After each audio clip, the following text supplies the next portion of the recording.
शिकवताना समजून घ्या. एक वायर आहे ज्याचा रेजिस्टन्स R आहे. त्याला आपण 5 इक्वल पार्ट्स मध्ये कट केलं. प्रत्येक पार्ट जो आहे हे आपण सगळे काय केले, पॅरलल मध्ये कनेक्ट केले. आता याचा जेवढा जो पार्ट आहे याचं टोटल रेजिस्टन्स R होतं. आता एक महत्वाची गोष्ट, वायर आहे युनिफॉर्म.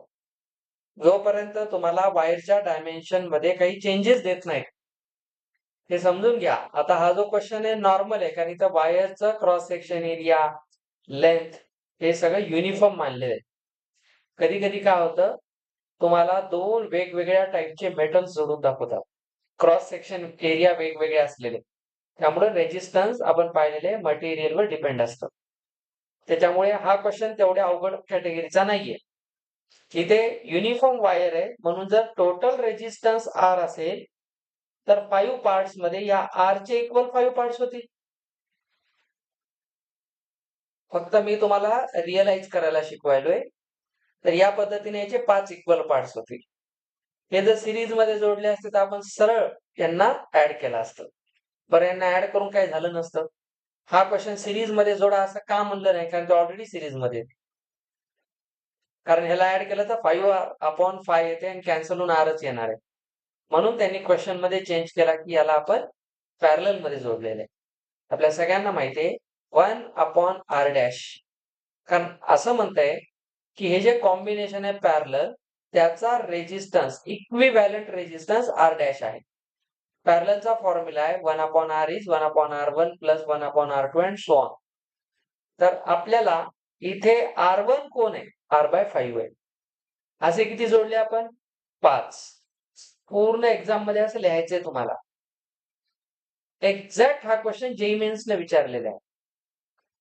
कधी कधी असं हसत खेळत सोपा प्रश्न विचारतात. तर ह्याला रेसिप्रोकेट करून लिहा, 5/R होईल. असं किती टाइम्स, 5 टाइम्स. आपल्या सगळ्यांना माहिती आहे बेस सेम आहे, तर वर 25/R ही व्हॅल्यू कशाची होईल, 1/R' ची. पण आपल्याला R' काढायचा आहे, तर R' असेल याचा रेसिप्रोकल R/25. आता आपला जो R/R' काढायला सांगितलाय, R आहे सुरुवातीचं रेजिस्टन्स, ते Rच होतं ना, सुरुवातीचं Rच होतं. आणि नंतर किती आलेलं आहे, R/25. तर R into 25/R होईल आणि याचा आन्सर आहे 25. It's a good question. चांगलं केलं एनसीईआरटी ने हा क्वेश्चन इन्क्लूड केला. हे काही नाही, तुम्हाला पुढे सर्किट सॉल्व्हिंगचे अजून अवघड प्रश्न असतात ज्याच्यात सिरीज पॅरलल दोन्ही मिक्स मध्ये दिलेलं असतं. करणार आहेत आपण, फक्त आधी प्रोसेस न चला. आता समजलेला कसं हँडल करतात. चला नेक्स्ट. पुढचे 2 क्वेश्चन देतोय, 5 मिनिटं वेळ घ्या आणि बिलकुल गप्पा न मारता व्यवस्थित ट्राय करा.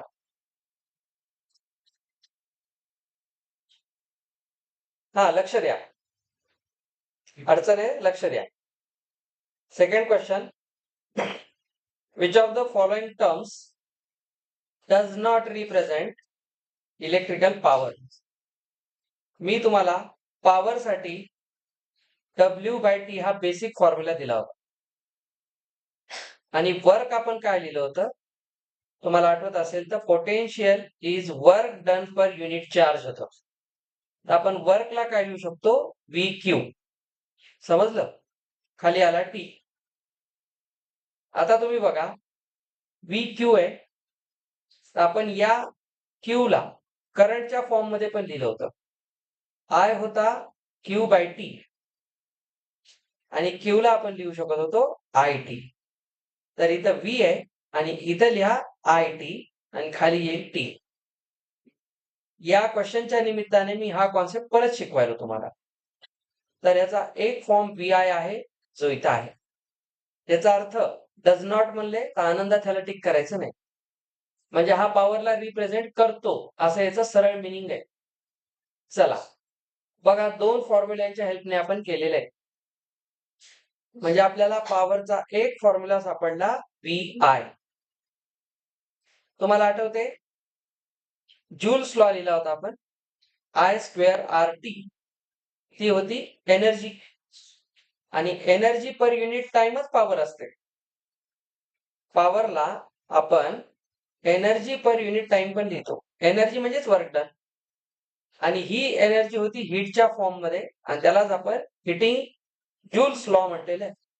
तर इथे एच ला आपण लिहिलं होतं I²RT बाय टी.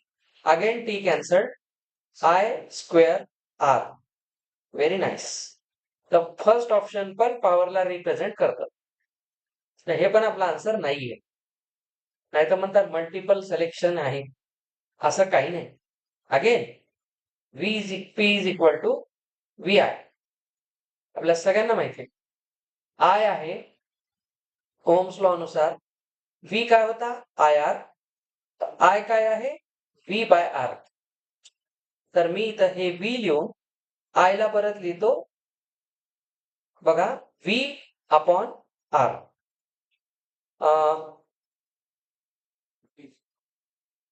ठीक आहे, V/R. तर हे काय झालं V²/R, जो इथे आहे. म्हणजे हे तीन मॅच होत आहेत. This will be the answer. IR² कुठेच येणार नाही, I²R येतं. आता तुम्हाला हे तीन फॉर्म माहित असतील तर तुम्ही पाहून टिक करायचं काम आहे. माहित नसतील तर क्वेश्चन इज ट्रिकी. माहित नसेल तर, नाही तर मग अवघड यायचं. चलो, आता पाहू आपण next question, which is good one. You can expect such question in board exam also. समजून घ्या, दोन गोष्टी काढण्यासाठी तुम्हाला दोन कंडिशन दिलेल्या असतात. एक इलेक्ट्रिक बल्ब आहे रेटेड. रेटेडचा अर्थ असतो त्याचं पोटेन्शियल डिफरन्स आणि त्याचा पॉवर. तर पहिल्यांदा तुम्हाला सांगितलंय त्याचं जे पहिलं पोटेन्शियल आहे 220 व्होल्ट आहे.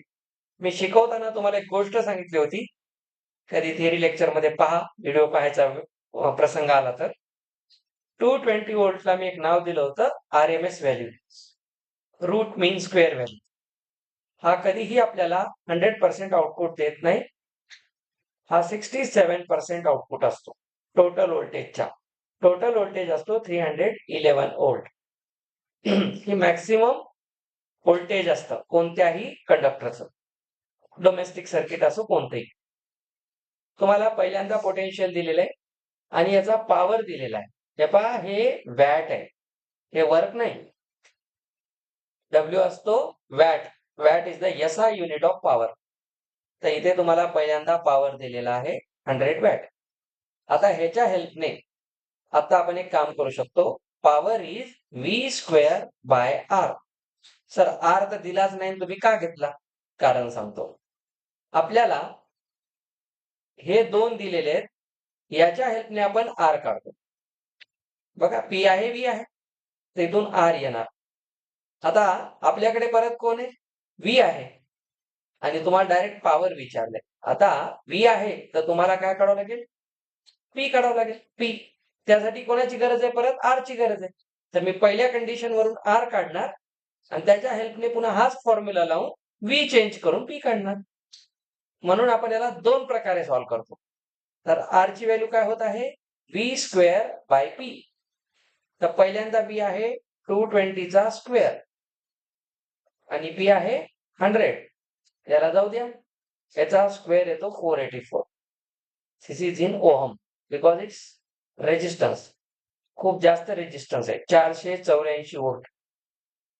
ओहम खतरनाक रेजिस्टन्स आहे, म्हणजे करंटला यूज देत नाही. म्हणून तर एवढं पॉवर कमी होते, त्याचं एनर्जी एवढी कमी होते. ही RMS व्हॅल्यू असते. आता तुमच्याकडे R आलेला आहे. अगेन आता तुम्ही V ला काय लिहिणार? 110 व्होल्ट, आणि R ला काय लिहिणार? 484 ओम. तर या प्रोसेस मध्ये पॉवर परत त्याच फॉर्म्युल्याने घ्या. ओके, तर पॉवरला लिहाल 110 × 110 आर आहे 484. तर बघा वर 1 to 1 मला वाटतं हे डायरेक्ट डिव्हिजिबल आहे. चला एक काम करा, ह्याला 11 ने डिवाइड करा, इथे करा 44, परत 11 ने करा, इथं आलं 4, वर आला 100, खाली आलं 4, तर पॉवर इथे जनरेट होईल 25 वॅट. Option D. दोन्ही चांगले क्वेश्चन आहेत. ह्याच्यात तुम्हाला हा जो आहे ना, हा कम्प्लीट तुमचा कॉन्सेप्ट चेक करणारा हा क्वेश्चन आहे. आणि तुम्हाला आम्ही आताच अवेअर करतो, अवेअर फ्युचरमध्ये नीट आणि जेईचे प्रश्न याच टाईपचे असतात. म्हणून एनसीईआरटीने जेवढे क्वेश्चन्स टाकले ते पूर्ण डोक्यात ठेवून टाकले, पुढे कनेक्शन आले पाहिजे. तुम्हाला असे क्वेश्चन्स स्टेट बोर्ड मध्ये नाही मिळणार. स्टेट बोर्ड मध्ये खूप स्ट्रेट फॉरवर्ड क्वेश्चन असतात, म्हणून थोडासा फरक पडतो सीबीएसई आणि स्टेट बोर्डचा. इथे प्रॉब्लेम तो आहे, क्वेश्चनिंग मध्ये सीबीएसई इज बेस्ट. चला नेक्स्ट.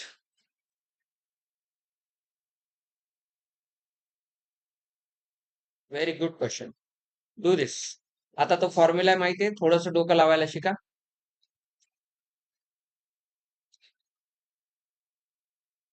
आणि मी वेळ देतोय ना, तो विचार करण्यासाठी देतोय, टाइमपास म्हणून नाही. खरंच विचार करा त्याच्यावर. आधी क्वेश्चन समजून घ्या काय म्हणते. दोन कंडक्टिंग वायर्स आहेत, ते सेम मटेरियल न बनले, सेम इक्वल लेंथचे आहेत, इक्वल डायमीटर्स आहेत, म्हणजे आयडेंटिकल वायर्स आहेत. आयडेंटिकल वायरचा रेजिस्टन्स सेम असतो. म्हणजे पहिल्या वायरचा जो रेजिस्टन्स आहे तो दुसऱ्याचा आहे. त्याचा अर्थ दोघांचा R1 R2 Rच आहे, सेम आहे. इथं पहिल्यांदा हे फिक्स करा. म्हणजे बघा, if wires are identical, then their resistances will be same. Let it is R. आता आपण त्यांना काय केलं, सिरीज आणि पॅरलल मध्ये जोडलं. तर आधी सिरीज मध्ये RS जोडला तर R प्लस R2R होईल. आणि जर आपण त्याला पॅरलल जोडलं, त्याचा एक शॉर्टकट फॉर्म्युला आपण पाहिला होता, R1 R2 upon R1 plus R. हे शॉर्टकट केलं होतं आपण. तर दोन्ही R सेम असल्यामुळे R स्क्वेअर होईल आणि खाली 2R होईल. तर हे कॅन्सलेशन होऊन R/2 होईल. ठीक आहे. आता हे याचा परत रेसिप्रोकल करू नका, कारण आपण डायरेक्ट आरपी काढलेला आहे. क्वेश्चन जमला नाही ना, तर किमान लक्ष तरी द्यायला शिका. तर आरपी ची व्हॅल्यू किती आली, R/2. आता तुम्हाला एक इंट्युशन ग्रो करायचं स्वतःमध्ये. विचार करा, एक वायर आहे. इथे आपल्याला असं समजायचंय की या वायरचं रेजिस्टन्स वाढलं, इन्क्रीज झालं. आता इन्क्रीज करणारा कार्यकर्ता कोण असतो, सिरीज मध्ये. आपण सगळं शिकलोय. सिरीजचं कामच काय, इक्विव्हॅलंट रेजिस्टन्स वाढवणे. आता तुम्ही ते सोडा, आधी तुम्ही या वायरची स्टोरी पहा. वायर मध्ये रेजिस्टन्स इन्क्रीज झालं, याचा अर्थ करंट कमी फ्लो झालं, कारण रेजिस्टन्सचं काम करंटला कमी करणे. आता तुम्ही पहा, करंट जर कमी फ्लो झाला वायर मध्ये, याचा अर्थ हीट कमी झाली. हीट हीट वाढते म्हणजे काय होते, करंट वाढतो. करंट केव्हा वाढतो, रेजिस्टन्स कमी असेल तर उलटी स्टोरी आहे ना. तर आजपासून एक रिअल रूल आहे इलेक्ट्रिसिटीचा, तो चांगला लक्षात ठेवायचा. वी नो, आता इथून पुढे माहिती असं समजू आपण. We know heat is inversely proportional to resistance. ह्याच्याशिवाय तुमचा आन्सर येणार नाही. नाहीतर तुमचा आन्सर 100%. ज्यांनी ऑप्शन डी दिलं ना, त्यांनी या रूल मध्ये फसले. आणि हे फसवायसाठीच ऑप्शन डी आणि सी फिरवलाय. ओके, आता नीट आहे का. असं का झालं, रेजिस्टन्स वाढला म्हणजे करंट कमी झाला, करंट कमी झाला म्हणजे हीट कमी आली. तर हीट ही रेजिस्टन्सला इन्व्हर्सली प्रोपोर्शनल आहे. तर याचा अर्थ असा आहे की जर तुम्ही सिरीज मधली हीट HS मानली आणि हीट इन पॅरलल HP मानली, तर क्वेश्चन काय म्हणतो, सिरीज अँड पॅरललचा विचारलाय. रेशोच्या बाबतीत नेहमी कोणाचा रेशो कोणासोबत आहे, मी तुम्हाला 6-7 स्टँडर्ड पासून सांगतो.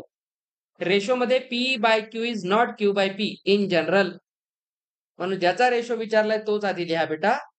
HS अपॉन HP विचारलाय तर चुकून इथं RS अपॉन RP लिहू नका, कारण दिस रूल.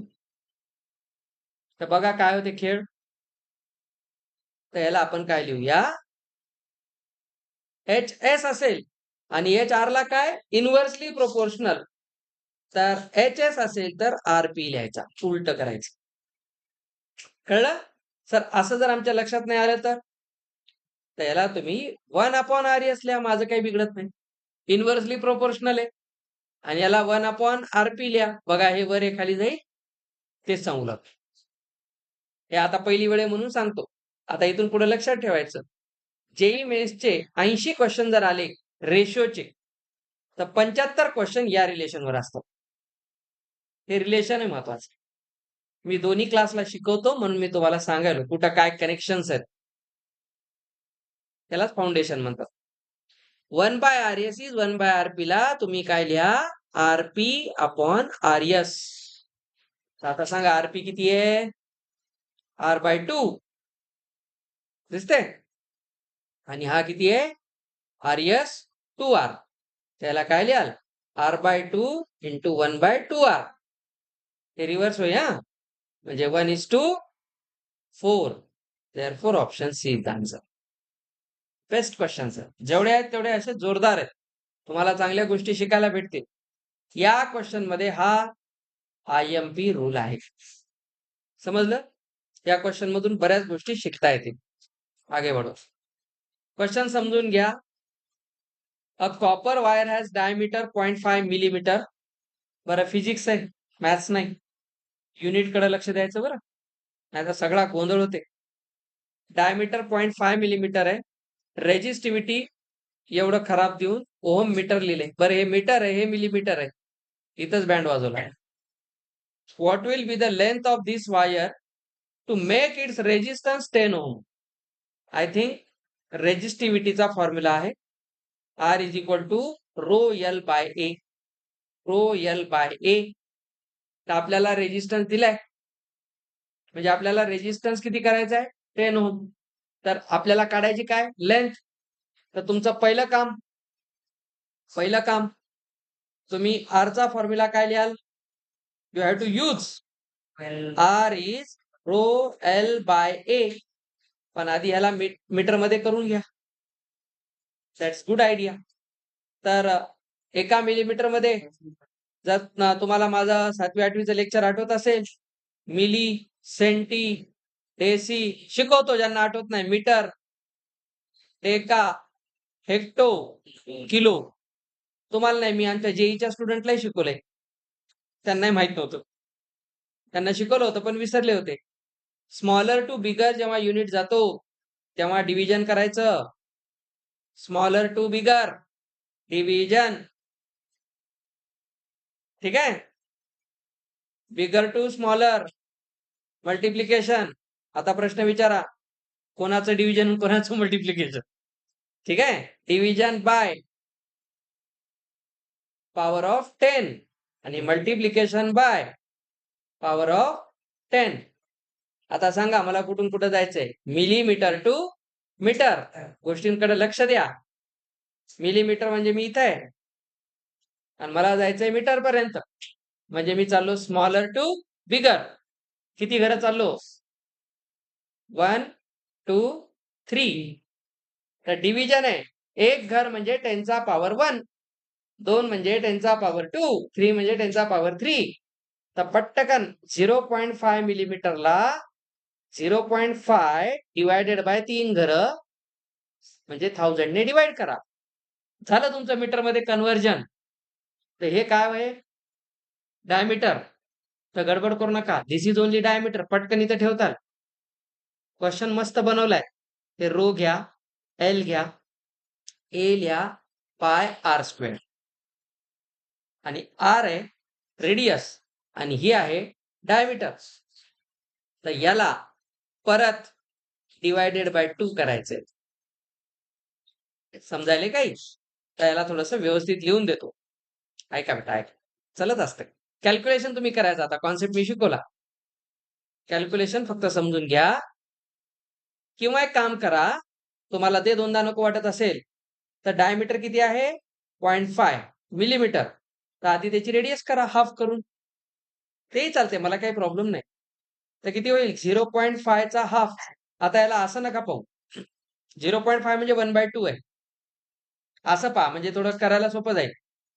1/2 चा हाफ म्हणजे 1/4 आहे. कळलं? 1/4 काय होय अजूनही? मिलीमीटर आहे. मला त्याच्यात काय आणायचंय? मीटर. तर याला काय करा? डिव्हायडेड बाय 1000 म्हणजे रेडियस काय होईल? 1/4 इंटू 1/1000 आणि याचा मला स्क्वेअर करायचा आहे सर.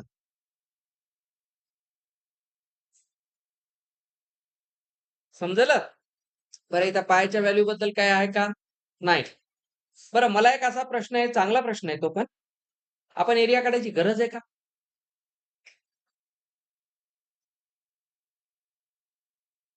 एरिया काढायची गरज आहे का? चला कन्व्हर्जन तर शिकलात. तर इथून पुढे आता तुम्ही विचार करा. 5 मिनिटं वेळ घ्या. इकडे पहा सगळ्यांनी. एक पहिलं काम तुम्हाला लेंथ काढण्यासाठी तर एरिया काढावा लागेल एकदा. पण आपण पुढच्या पोर्शनकडे जाऊ. लेंथ काढण्यासाठी काय करायचं एवढा कार्यक्रम सांगितलेला आहे. हे एरिया वगैरे घेऊन करायचं. सोडा. आता मेन प्रश्न आहे. How much does the resistance change if the diameter is doubled? मी काय काय केलं पहा. लेंथचा फॉर्म्युला काय होईल इथून? R A upon rho. आता बघा एरिया काय असतो? पाय स्क्वेअर आणि आर काय असते? डी/2. सगळ्यांचं लक्ष इकडे पाहिजे हा. थोडंसं पहा. आर ला काय लिहिता येते? डी/2 म्हणजे पाय आर स्क्वेअरला काय लिहिता येईल? पाय डी/2 चा होल स्क्वेअर. म्हणजे हे काय झालं? पाय डी स्क्वेअर बाय 4. बघा मी तेच लिहिलं एरियाला. खाली कोण आहे? रो. रेजिस्टिव्हिटी तेवढीच आहे. Resistivity is the property of material. त्याच्यामुळे ती चेंज होत नाही. तुम्ही ते डबल केलं, ट्रिपल केलं त्याला फरक पडत नाही. रेजिस्टन्स बदलते, रेजिस्टिव्हिटी नाही.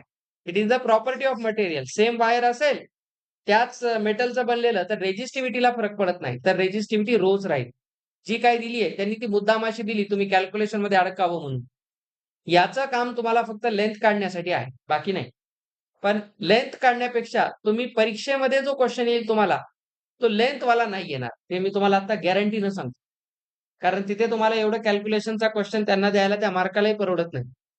तर बेस्ट ऑप्शन आहे तुम्हाला ते हा पार्ट विचारतात.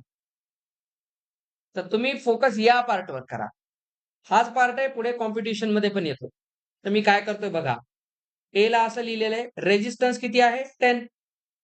10 आपल्याला करायचंय. तर मी हे पूर्ण इक्वेशन लेंथचं बनवलं. हे लेंथचं इक्वेशन आहे. थोडंसं द्या. तर आर आर काय आहे? रो एल बाय ए.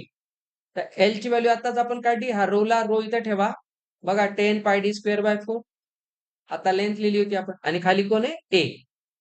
आता हे लेंथचं इक्वेशन खाली ए आलं. तर हे पहिलं रेजिस्टन्स आहे. No value should be put here. हे पहिलं आहे. आर डॅश काय म्हणते? नवीन रेजिस्टन्स पण का? एरिया डबल केल्यावर. मला सांगा. एरिया डबल करण्याचा अर्थ काय? म्हणजे सॉरी एरिया नाही. डायमीटर डबल करायचं ना त्याला. तर एरिया काय होता? पाय आर स्क्वेअर. आरला काय लिहिलं होतं मी? डी/2 चा स्क्वेअर. आता जर मला डायमीटर डबल करायची तर मी 2D लिहीन. तर इथे कॅन्सल होईल. तर नवीन एरिया किती होईल? पाय डी स्क्वेअर होईल.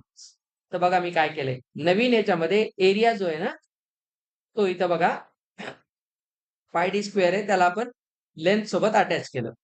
बाकी काहीच नाही. हा एरिया इथे लिहा. आता या दोघांचा रेशो घ्या. तर धिस डिवायडेड बाय धिस. तर डिवायडेड मध्ये मी रेसिप्रोकल केलं. वर ए आला आणि बघा ए ए कॅन्सल. हा 4 या ए सोबत आलेला असतो खाली. ठीक आहे. तर बघा ए ए गेला. पाय 10 डी स्क्वेअर हे सगळं गायब. उरलं किती?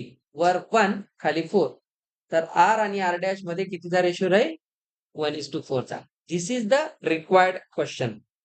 तर इथे तुम्हाला कॅल्क्युलेशन मध्ये अडकत नाही. जेव्हा तुम्हाला फक्त लेंथ काढायची असेल, तेव्हा तो डेटा यूज करायचा. लेंथ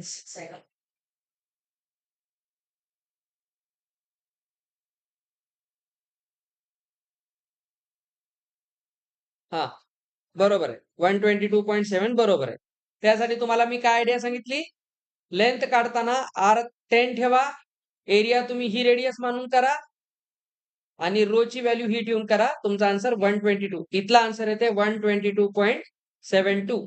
लेंथ आहे इन मीटर. आपण याला मीटर मध्ये केलेले. आणि जर रेजिस्टन्स मधला चेंज विचारला, यू कॅन राईट धिस. कळलं? चला. चांगले क्वेश्चन्स आहेत.